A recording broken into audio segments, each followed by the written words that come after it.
This is the Orion Knives Scorpio.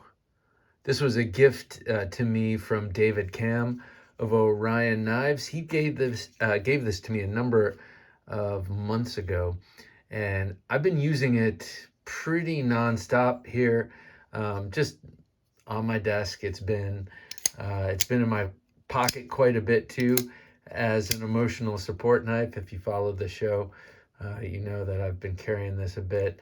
And I realized I'd never done a close-up video of it.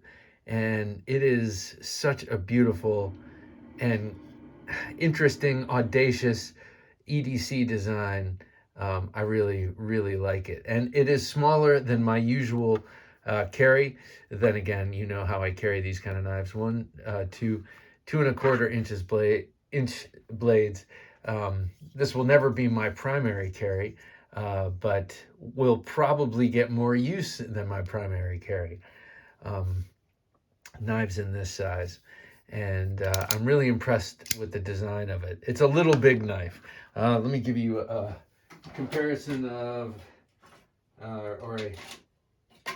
like this. This is a little big knife.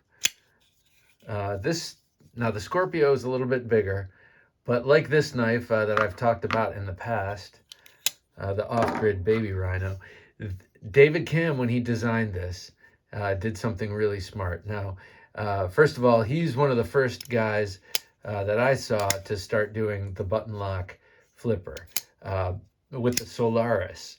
And then we saw a whole spate of companies come out with theirs.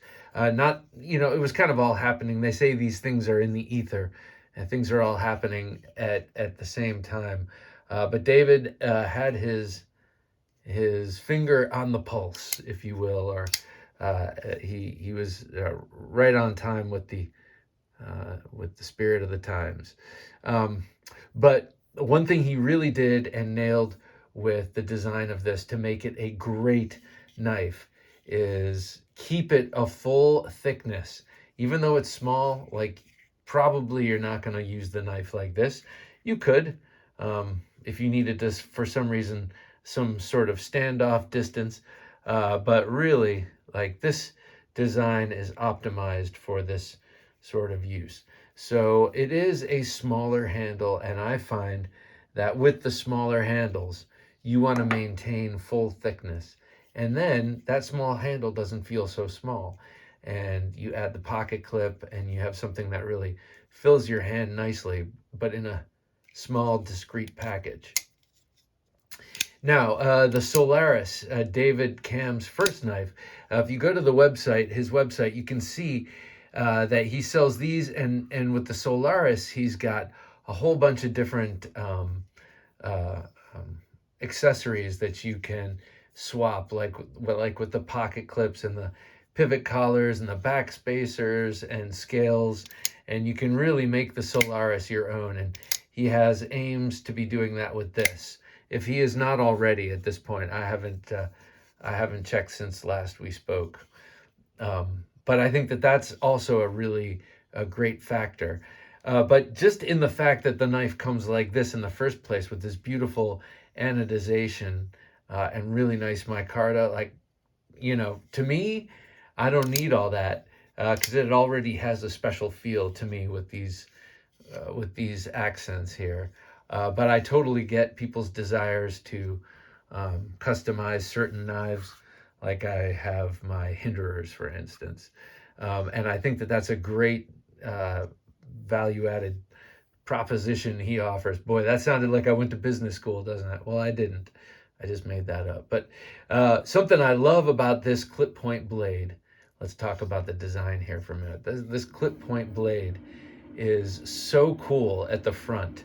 And it's for a purpose. Of course, me being a shallow kind of guy and visually based, I see that and I see something that just looks badass. It looks cool with the jimping, and it looks really cool with the termination of the fuller on both sides there. It's just a cool looking clip point blade, but it's all utilitarian. That stuff is not there just to look cool like a mall knife might.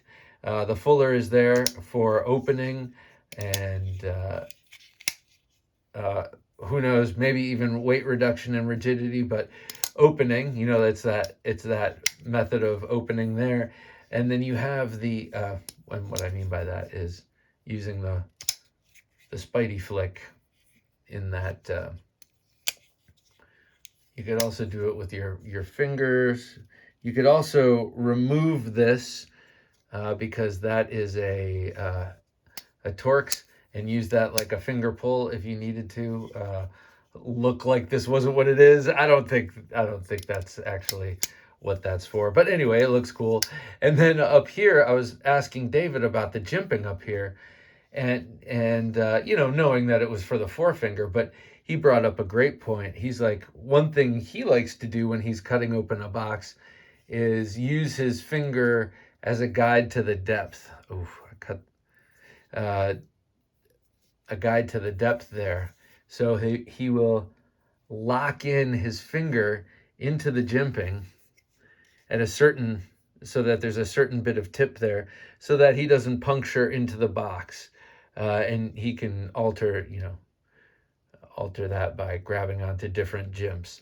I think that's kind of cool. Cool use of that.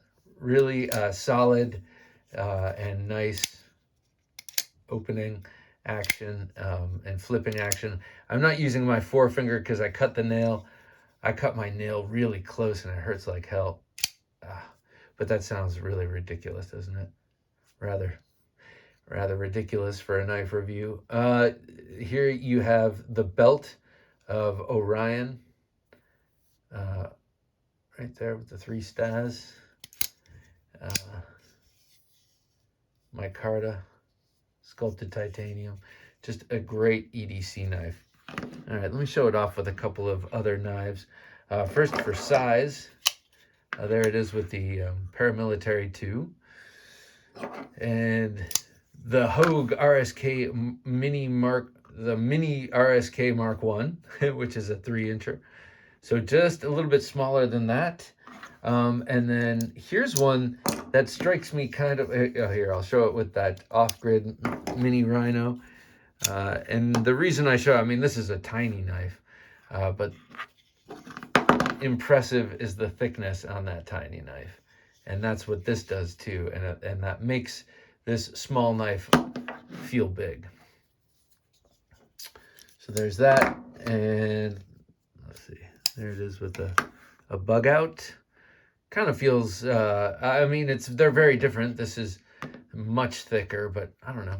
I felt like maybe they both do touch at the fidget side. And I wanted to show that off.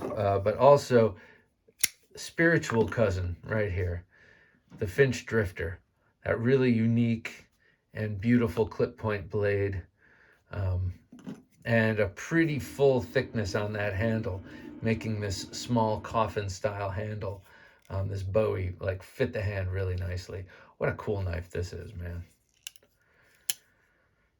The world is full of them, full of cool knives. One last thing for comparison, the QSP Penguin, a very well-known and loved knife, EDC knife. So that's what, 3 1/4. So you can see it's a bit larger. All right, well, I want to just say this is an awesome knife. I dig it a lot. It's been carried and used quite a bit over the last, I don't know, 4 months or so. And besides my pocket checks on the podcast, I haven't given it this close-up view, which it deserves. 14C28N, which I know I didn't mention.